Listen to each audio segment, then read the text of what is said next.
The idea that the work that I do with the books, etc., are to try to see whether there's conflict or confluence between Torah and Teva. Teva being the Hebrew word for nature. Yeah, whether the way the world seems to put together in a scientific, it's a natural way, does it match with the understanding of the biblical description of the world? And as I just said, one of the conflicts that often comes up is the opening chapter of the Bible, the creation chapter. Is it 6 days? I'm sure most of you, all of you probably realize that Genesis chapter 1 is broken into 6 days, and the word Yom, day, is used. And we go through this, and we start with the creation of the universe, which is big news by itself. You should realize that less than 50 years ago, the overwhelming scientific opinion of the world was that the Bible is wrong from the very first sentence, that there was no creation to our universe, that the universe was eternal. That should sink into your head. Less than 50 years ago, the overwhelming scientific opinion was the universe is eternal. The Torah never claimed that.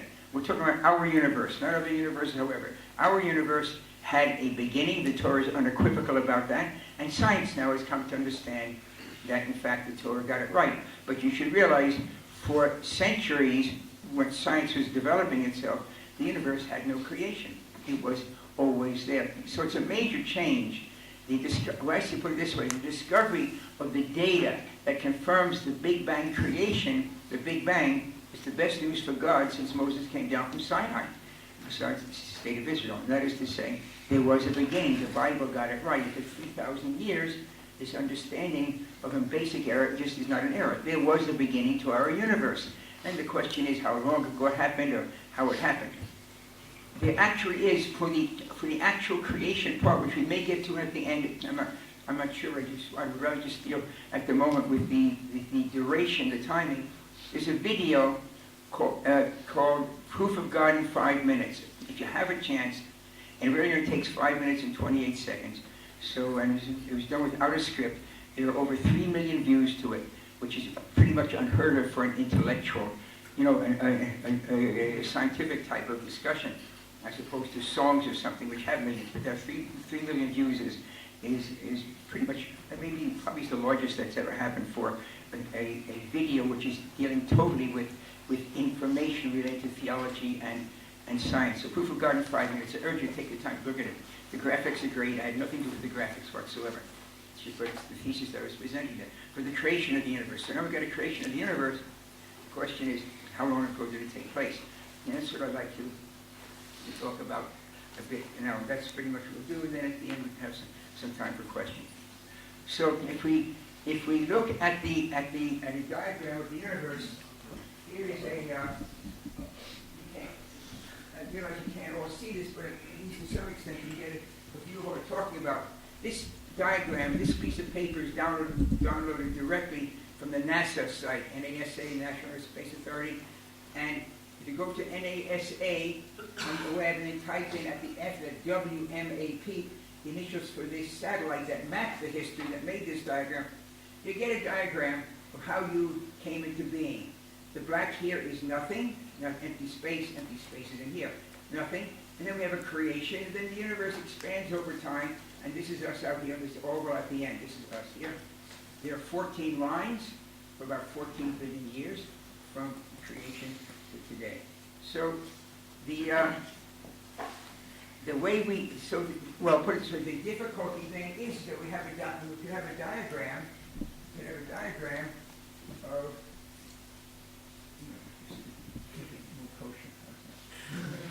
we have this week today, and what's the year? 57, 76 years. These are the Bible data, and the Bible gets its numbers by adding up the generations that are given. It's interesting that the Torah goes out of its way to give us a calendar. It didn't have to tell us how many years each person lived. Why bother? But it does tell us how long each person lived. Like Adam and Eve lived 130 years of a kid, and Seth lives 105 years, a kid from Enosh. But what? I have to make those steps too small to even read from any distance from Charlie larger. So the Torah clearly wants us to make a calendar. In fact, it's explicit.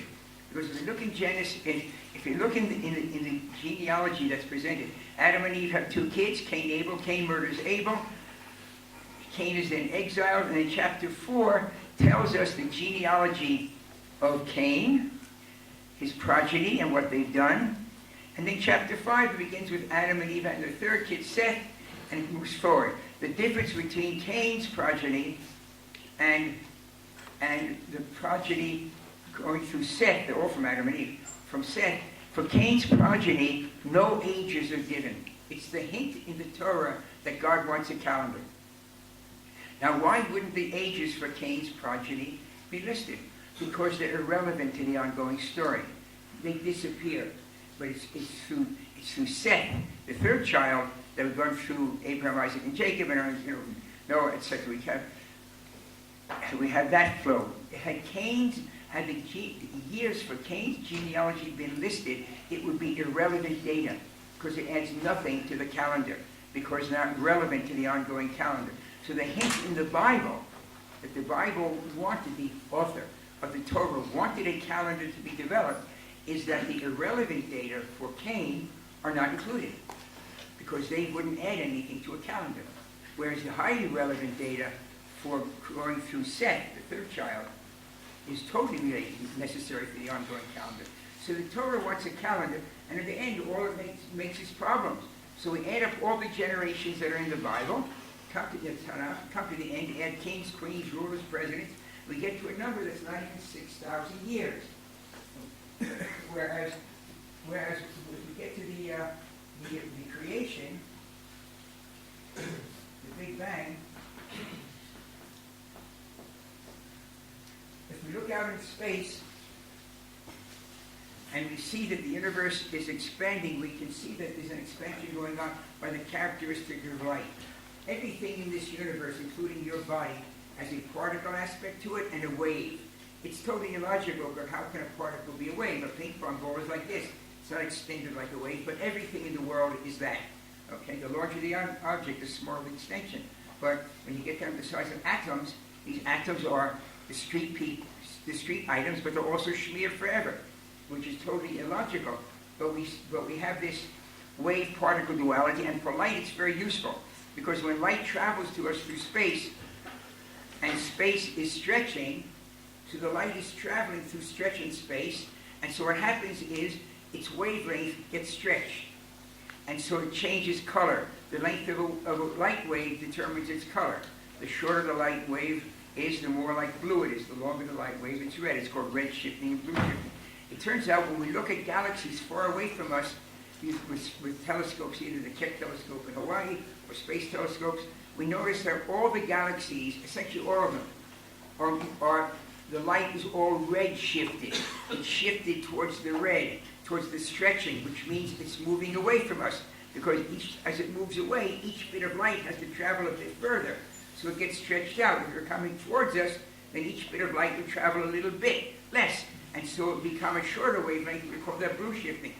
But all the light is red shifted.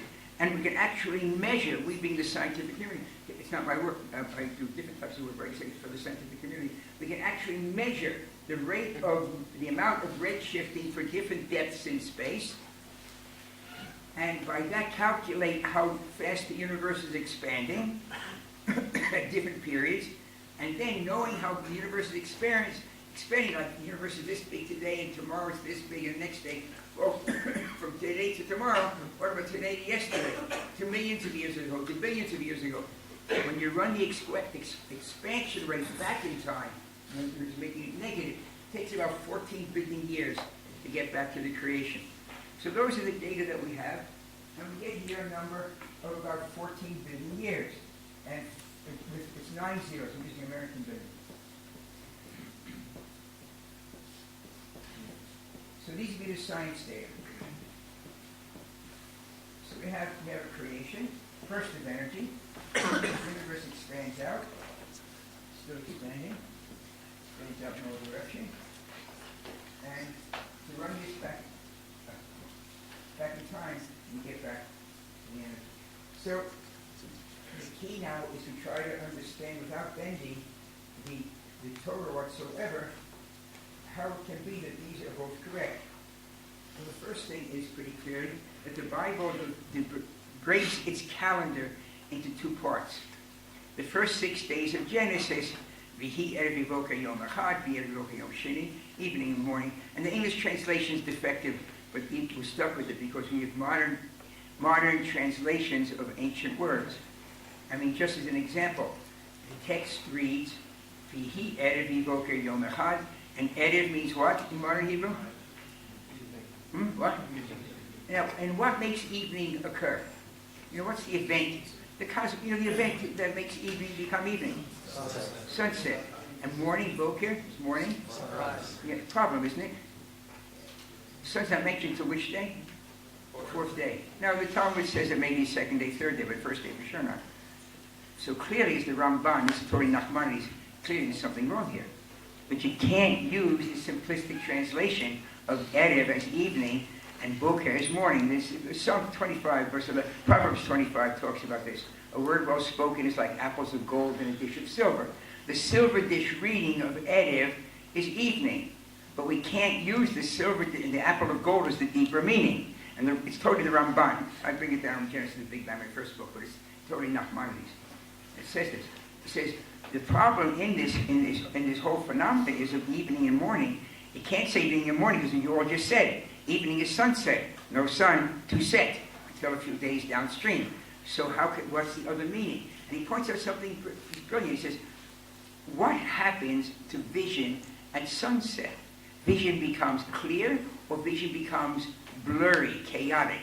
And he points out that the root meaning of Erev, which today means evening, but the root meaning, the golden apple in the silver dish, isn't evening. It's chaos, mixture. It's totally his understanding. It's brilliant insight because there's no sun. So it's more like chaos, mixture, because when the sun sets, vision becomes blurry. And he says exactly the opposite happens for Boker. In fact, what's the word for it? What the wire around a city, the fictitious, Eruv. What does an Eruv do? It allows you to carry, but what does it do? What? Exactly. It mixes all the domains. That's what's called an Eruv. It mixes all the domains. Because the root meaning of Eruv is mixture, chaos. And the root meaning for Boker, like order, you're able to be discerned. So the Rambam points out that the silver dish reading for modern Hebrew, and also Hebrew in his time, Erev meant evening and Boker meant morning. But he said you can't use the silver dish reading. You have to look for the golden apple, the deeper meaning, because there's no sun. And what he says, it points out something phenomenal. Just those two words right there. That something happened in this world that allowed or forced Erev, chaos, to give way to order, Boker. That order arose from a disorderly system. And day by day, the order became greater and greater. So whenever you look backwards, or always back and further in time, it looks like it was more chaotic than now. It's not like the universe went back to chaos at each day. But each time you get higher level, it always looks like previously, we think we're at a great level of medicine. But just think now, if you had to go, had got an operation, and it was 1910. Well, in 1910, we said, oh, thank God, it's 1910. We know the germ theory. Go back 50 years before that, and you're in the Revolutionary War. More Americans died in the Revolutionary War than all other wars combined. First World War, Second World War, Korean War, Vietnam, wait them all together, more Americans died in the Revolutionary War. Why?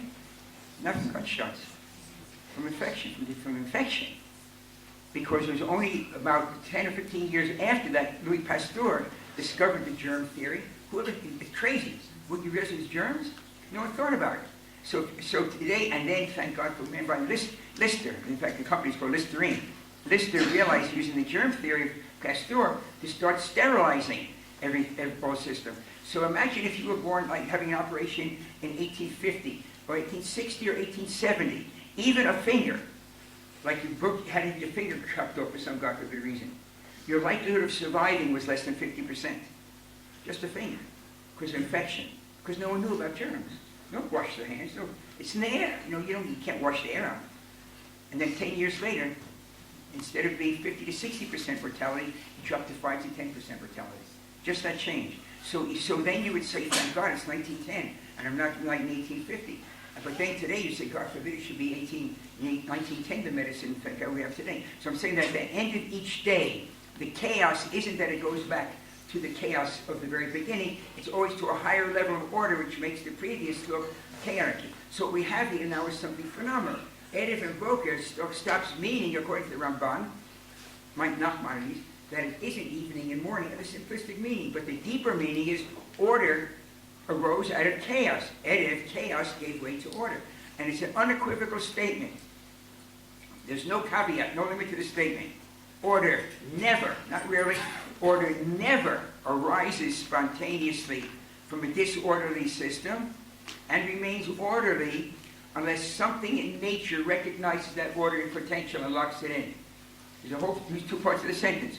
Order never arises spontaneously from a disorderly system and remains orderly. It always decays to disorder unless something in nature potentially has that order built in. And that's, we see life evolving from a burst of energy. I mean, out of this burst of energy, this is the only physical creation, according to Torah and according to all science. This is the only physical creation. And out of it comes people. That's us out here. They can make a satellite. And the question is, how could that have happened if the order somehow wasn't in potential? That is, for the complexity to develop. And that's the, he points out, Rambam points out, the tohu v'bohu. Tohu is chaotic system, but bohu is bohu. There is in it, the potential was present. That's the potential that comes out of the system. So we have this explosion of life, a burst of energy, that we can measure by looking at the stretching of space that have happened 14 billion years ago, and eventually it comes out to be people, wherever here 6,000 years later, or 14 billion years later. So the key then is to understand the two descriptions of time that are brought down in the Torah. For the first 6 days, from the creation of the universe to Adam, Vihi Erev V'Boker. And this is the evening and morning. Vihi Erev V'Boker, and then the days are numbered. And then that stops, and the calendar only begins again in chapter 5, where we're told Adam and Eve live 130 years of a kid named Seth. Seth lives 105 years, a kid named Enosh. From Adam forward, every passage of time is human-based, earth-based. The question is, what about those first days? What about them? Was that human-based or not? Why are there two descriptions of time? The first 6 days, totally bizarre description, evening and morning, day one, evening and second day. And then from Adam forward, or better said, chaos giving way to order, chaos giving way to order. And then from Adam forward, all the days are, all the passages of time are earth-based, human-based. Adam and Eve lived on earth and had a kid named Seth 130 years after Cain and Abel. Seth lived 105, etc. So they have a split in the calendar. This is not the scale, I'm just going to break it right here and make a day zero, which is a split in the calendar here, and which is two descriptions of time. And this would be Adam and Eve.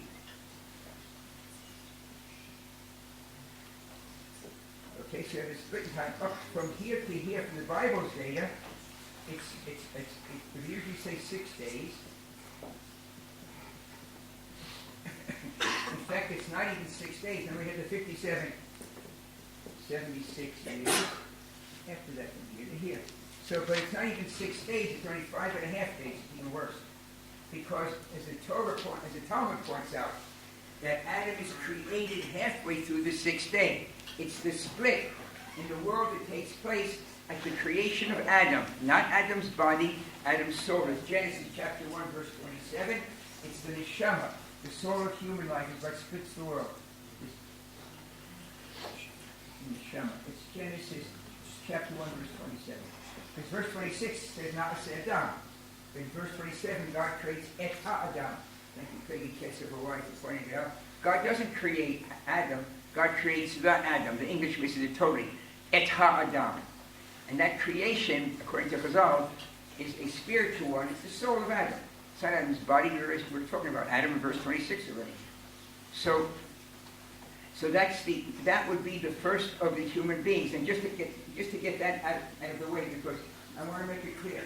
I don't believe that the first Homo sapiens are less than 6,000 years ago. There are dated of thousands of fossils, which go back 60,000, 50,000 years ago, that are morphologically, the skeleton is exactly ours, one-on-one, okay? And they go back tens of thousands of years before biblical Adam. And the reason that we have so many is because we start burying their dead. about 100,000 years ago, these beings started burying their dead. Once you bury a body, you get the whole fossil. When an animal dropped dead before that, it's lunch for the next animal that comes along, tears it apart, and you don't get a whole fossil. So there are whole fossils going back here because they're burying the dead. But this is the change that takes place. The Torah makes a claim. 3,300 years ago, the Torah made a claim that somewhere around this time period, going back in time, the world changed. Not physiologically, spiritually. And that change is so dramatic. And I'll tell you, it was amazing. The change is so dramatic that I say that totally, completely. Thank God, we're in the final editing of Science of God, my second book. Barbara and I were giving back-to-back lectures in London. My wife is Barbara Sofer, an extraordinarily good writer. She has a column every 2 weeks in Jerusalem Post. Great. In any event, well, we're giving lectures back-to-back, and we had a half a day off, and we went to the British Museum, not the Science Museum, 2 flights up. There's a wing called the Mesopotamian wing, had no idea. There it was, and this plaque was on the wall. The earliest cities, I always show this to you, it sounds silly, but to prove I was really there. You can't see, that's me at the plaque. Is on the wall you're told what this entire wing is about. And it's called the earliest cities. And it writes like this, I quote it, I say just literally, thank God. It's such a phenomenal statement of a verification of a claim the Torah makes, and science confirms it. The proof, truth shall spring from the earth. Psalm 85, I think it's verse 12. Truth shall spring from the earth. The earliest cities. Large towns evolved before 5,500 years ago, as locals said, really? 5,500 years ago? Does it sound familiar? Still a little bit familiar? Right after biblical Adam. The neshama comes into the world, it spreads, and suddenly, 5,500 years ago, the change is so dramatic that the British Museum, one of the most extraordinary museums, secular, dates a change in the world that changed civilization. It talks about the invention of writing, the first cities, because before you had a neshama, you couldn't have a large city. I asked and the curator was on the phone. There at the exhibit, I talked to the curator of the entire exhibit. I said, what made the change? How can you tell me the earliest cities go back 5,500 years ago? The Tower of Jericho goes back 10,000 years. He said, don't confuse Jericho, Tower of Jericho 10,000 years ago, with the Jericho Joshua fights. It's the same oasis. But 10,000 years ago, it was a marker for the Hamula, for the local, the clan, mom and dad and the grandparents and children and a couple of cousins, your gene pool. It wasn't a marker for a city. By the time of Joshua, it's a huge city a few miles on a side, several kilometers on a side. It's the same oasis, but a difference totally. The change in the world was sociological. I'm just going to skim over that because I want to make it clear that there's a change physiologically. The scientific community dates the change and says, look for something in the history of the world that would make sense for why there would be a change so dramatic that for the first time, these things called human beings, us, could have large cities. Because before the neshama, you couldn't have a large city. You didn't look like me, smell like me, talk like me. I had you for dinner, literally. It was a dog-eat-dog world. So, as the Rosh Hashiva, where I teach Eshet Torah, pointed out in the late one, Noah Weinberg, bless him, if you're going to have a discussion, the first thing you have to do is define your terms. When you go to a museum and you see people, not people, but see exhibits of people sitting around a campfire, inventing complicated tubes 50,000 years ago, inventing farming 10,000 years ago. You read your anthropological textbook and you see farming was invented 10,000 years ago. The people did this, doing such and such. Actually invented in this part of the world. The museum is 100% correct.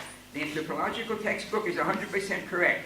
People, and they go back 50, 60,000 years by their definition of a person. Define your terms. If you have a debate with any skeptics, define your terms first, because otherwise you'll have stupidity result from the discussion. The museum's definition of a person is a being that looks like you and looks like me and has your brains and my brains. That goes back 50, 60,000, 90,000 years. But the Bible's definition is almost the same but significantly different. The Bible's definition of a person is a being that looks like you and looks like me, has your brains and my brains, and has a neshama. They predicted it 3,000 years ago, and science has confirmed it today. The that there was a change, that truth shall spring from the earth. It's just another example of the Torah having verifiable information that, in fact, whoever wrote it had a pretty good insight into history. Okay, but what about the 5.5 days? Remember, it's not 6 days, it's 5.5 days, because Adam is created halfway through the 6th day, as the Talmud tells us. But also, if you look at Genesis chapter 1, for the sentences devoted to day number 6, Adam falls spot on halfway through the number of sentences that's devoted to day 6.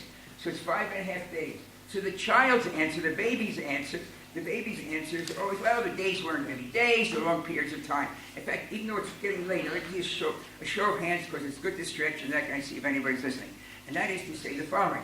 Well, if you've ever heard that the days of Genesis, even if you don't believe it, were long periods of time, they really weren't days, please raise your hand. I'd like to see if almost everyone raises their hand. In fact, that's the candy book story of the age of the universe. Well, all Chazal, with no exception, zero exception, at least all the Chazal I've studied, tell us the days were 24 hours each. It's the easiest Rashi in all Shas. It's a Chagiga about Yud-Bet, but I'm not sure of the Yud-Bet. Okay? Yom Kaf Dalet Sha'ot. What does that mean? Kaf Dalet? You can't get an easier Rashi than that. Day, 24 hours. And the Ramban even locks it in. Kamo Sheishet Yemei Avodah. Like the 6 days of a work week. So you can't even say that the hours were different, because some students have asked that. So the Ramban even locks it in. 24-hour days, not longer than the 6 days of a work week. Kamo Sheishet Yemei Avodah. So we have 6 24-hour days, and science claims 14 billion years. So what's the answer? Without bending the Bible. Because that's the key. To use modern commentary to give this answer from the Bible's point of view would be a mistake. So ancient biblical commentary, modern science. We see it in the text, as the Ramban points out. At the end of each day, the day is numbered. How do the numbers go? V'hiyeh mevoker. Yom what? Yom Echad. What about the next day? Yom Sheni, Shlishi, Revi, Chamishi, Hashishi. Why Yom Echad? Why not Yom Rishon? It's an interesting question he asks almost 1,000 years ago. Why does he care about this? He knew the Rashi, obviously, one day. He wasn't, but he was in Tachlis. How's the world put together? And he writes the most amazing statement. He says the Torah could not write Yom Rishon, a first day on the first day, because the only time you can write first is when it's relative, and be grammatically correct. The only time you can write first is when it's relative to a second. We see that in the world wars, right? During the First World War, people called it the Great War. The pessimists called it the First World War. But everyone else called it the Great, they turned out to be right. But everyone else called it the Great War. And then comes the Second World War, and what does it become? The First World War. I fought in the First Lebanese War.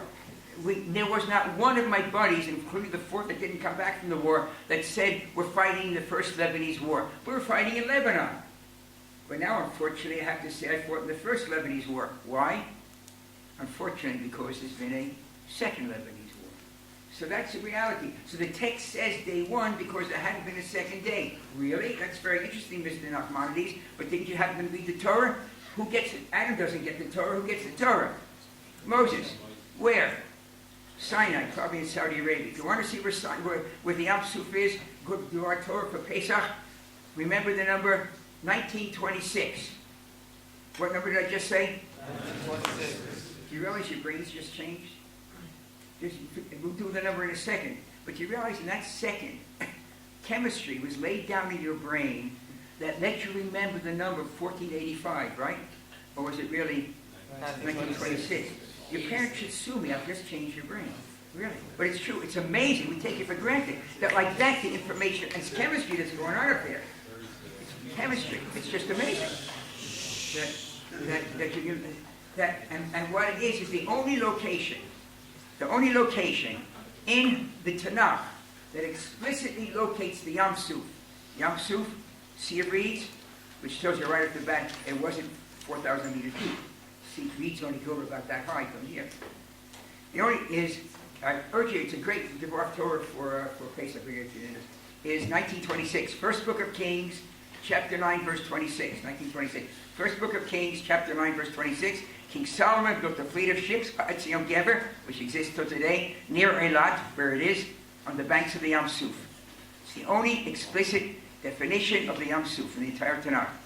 King Solomon built a fleet of ships by Atzion Geber, next to Eilat, on the banks of the Yam Suf. So it tells you where the Yam Suf was and the place where we crossed it. Okay, anyway, what are we getting on here? I have no idea. So we have 5.5 days, and we have billions of years. And if anyone remembers what I was getting to, the days are 24 hours each. Yom Echad. That's Yom Echad. So the text says day 1 because there wasn't the second day. But Moses gets the Torah, and he gets it on a mountain called Sinai, somewhere out here. And we can add up the years from Adam to Moses on Sinai. Anyone know the number? 2, 4, 8 years to Sinai. Times 365 days a year. Comes out to be just under 900,000 days. I mean, what's he telling me? There wasn't a second day. By the time the Torah was given on Sinai, there had been hundreds of thousands of days. Like 900. Just about 900,000. And here's his phenomenal insight. If the view of time, the perspective of time, for the 6 days of Genesis were from Sinai looking back, where it has its own description of time, we're from Sinai, could the Torah have written evening and morning of first day, Yom Rishon? If the view for the 6 days of Genesis were from Sinai looking back, could the Torah have written there's a first day? Yes. Exactly. Why? Yeah, because there's about 900,000 second day. The Torah writes day 1.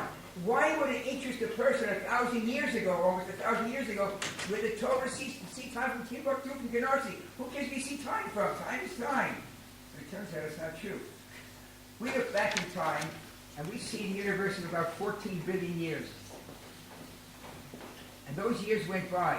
But how would it be perceived? And the operational word here is perception. It is not our view of time. It is a view of time totally divorced from human time. It is the Bible's point of view. The Torah sees time from the beginning looking forward. Hence it is day 1 and not a first day. And it says, how was the universe? About 5.5 days. We look back and see 14 billion years. Those years went by. Dinosaurs, cavemen, etc. They all existed. How would it be perceived from the beginning looking forward? That is the key. That the Torah is 2 perspectives of time. None of this is Schroeder. When it becomes Schroeder, I'll let you know. Okay, it's all the Ramban and other commentators. Look, I just did one thing. I said, that's very interesting. What would it mean that if I see 14 billion years, but I want to view it from a totally perspective of not human over the Bible's perspective looking forward. We live out here. We look back in history. And the years went by, but how would they be viewed from a distance? And an expanding universe is the whole answer. Just a real quick thought experiment, okay? Quick experiment.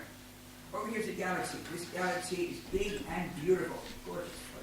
We've got a big telescope over here watching it. We don't see a lifetime, of course. It takes billions of years. It's so far made billions and billions of years to reach us. So I don't see a lifetime. So on this galaxy, a star explodes. Big supernova. Massive burst of light. And the light goes out in all directions. It's the same going out in all directions. Just going to talk about the light coming towards us. Boom.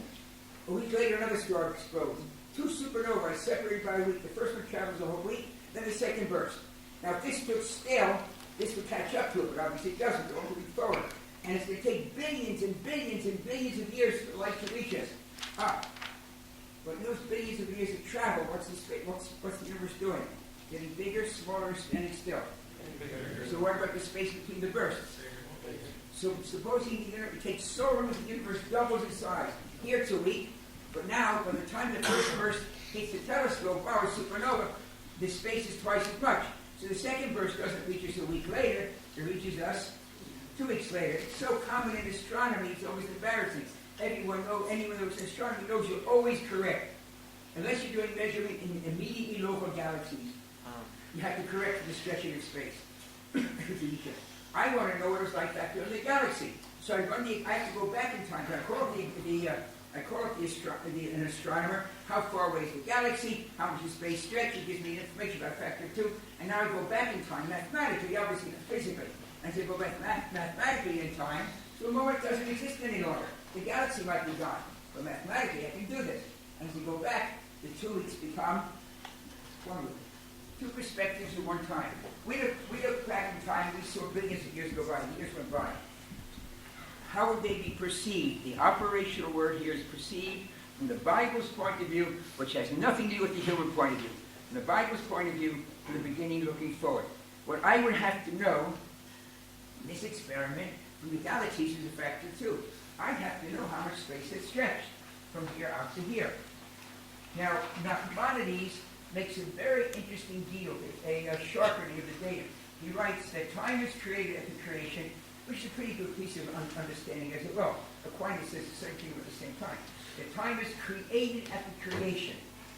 But then he makes a very interesting change. He says the clock of the Bible, however, only begins when matter forms. Mishiyesh Phosphos, which is interesting because that happens to be physically true.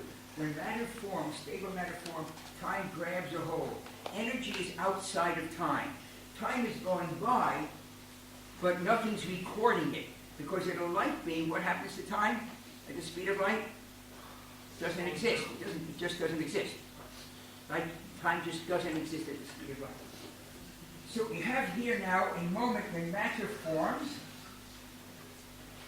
And if I knew how the universe had stretched from this moment here to anywhere out here, it doesn't matter, the universe is so big. If I knew how much space has stretched from here to here, I would know in this theoretical view of space from here how I'd have to compress all of this distance.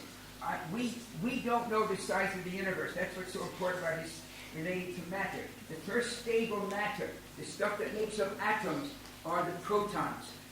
If I just say, number one, you're saying the long word for that is hydrogen. Number 2, the long word for that is helium. Number 3, the long word is lithium. Number 6, carbon. The number of protons determines what the element is. Okay? So protons are the first of the stable elements. Neutrons are not stable by themselves. Quarks are not stable. Protons are. And so we have this initiation, phosphorus on matter forms here. It's the only what's so beautiful is he makes that statement. In matter form, time grabs a hold. Initiation, the phosphos means what? To grab a hold. Yeah, not created. He makes a difference between bria and grab it. So we have from here to here, this expansion. If I knew how much space had stretched from here to here, I would know how I have to squash my 14 billion years coming back in time. Just like the galaxy experiment, going back in time. And luckily, I don't know the number, but even more luckily, scientists, as astronomers do know. You know the number. Actually, I should have repeated this. Plus 5.5 days. That's what Rosh Hashanah was. Remember, Rosh Hashanah commemorates the creation of Adam, not the creation of Earth. This ratio here, which is done by knowing the temperature or energy level that is required to form a proton relative to the energy level out here, which is the temperature of space, about 3 degrees above absolute zero. That ratio is 900 billion. That is the universe. We don't know the size of the universe, but we know how much space has stretched, because this is not the beginning. This is about 100,000th of a second after the beginning. From here to here, to get this temperature down to this very cold temperature, space has stretched by a factor of 900. You go to my website, it's all on the website, billion. What's interesting right off the bat is it's all billions. Now this stretching factor, how much space is stretched, again by the ratio of the temperature from here to here, is unitless. Unitless means unitless. As an example, 10 degrees divided by 5 degrees equals what? 2 what? Well, which is it? I'm here 2 answers. Which is it? What? 2. Why is it just 2? Exactly. The ratio, the units cancel. And that's what this is. This is 2 temperatures, the units cancel. And the age of the universe at the top, it's so amazing. It's all billions. 14 billion. What happens is the billions all cancel off. And I'm left with 14, oh, the years here. I'm left with 14 years, because the years go, because the universe, divided by 900. So the age of the universe, from this perspective, looking forward, be 14 years, If I'm going back in time, now I can't squeeze it over here. It would be 14 years divided by the 900. Because it goes up, it's so amazing, it's 4 billion. It could be any number under the sun. The numbers just are amazing. And that equals 15 thousandths of a year, the age of the universe. The age of the universe. From the Bible's perspective, from the creation of the universe to Adam is not even a year, it's 15 thousandths of a year. And it's pretty hard to get hung up on 15 thousandths of a year. But when you change it into days, it's easier to remember by multiplying by 365. And the answer you get is none other than 5.5 days. It's not a trap. It's not a trick. It's 2 chapters of the Science of God, but it is what put this book on the bestseller its entire year. You don't last in the bestseller its entire year if it's a trick, and it's not a trick. So on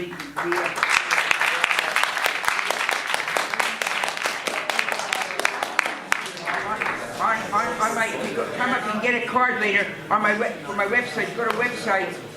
In the Science of God, it's 2 chapters. But if you want a summary of a couple of pages on my website, there's an essay called The Age of the Universe. And it's your website, Gerald Schroeder. But I urge you to see Proof of God in 5 minutes. Okay, can I take a couple of questions? You guys keep the questions on the topic, please. If you have other stuff, you can ask them later. Yeah. Speak. Yeah. You started by talking about Bayer. Again, please. You started by talking about Bayer, Welker. Then you said but then you started your day with the day that man was there. Why didn't you start when day and night was there? Like, why was it before and after? I'm missing your point. As in, like, why didn't you started you did 5.5 days when man was created? Why not when day was of the day soul of Adam. Yeah, why not when man is day and night was created? Like day and night. Oh, because the calendar splits at night. Rosh Hashanah does not commemorate the creation of the universe. Commemorate the creation of the soul of Adam, the beginning of humanity. That's why the description of time switches up to here. At this point, the Torah abandons this point of view and takes on earth-based. That's what Adam and Eve are talking about. Discussed in Jewish terms. Adam and Eve live 150 years on earth years. From up to here, there's a perspective of time the Bible looking forward. The Talmud tells you that's what Rosh Hashanah. That's why Rosh Hashanah does not commemorate the creation of the universe. It's the creation of Adam, which is politically extremely interesting because there are 3 Middle Eastern religions. And if you look at this is the basis of the problem we have today in this area.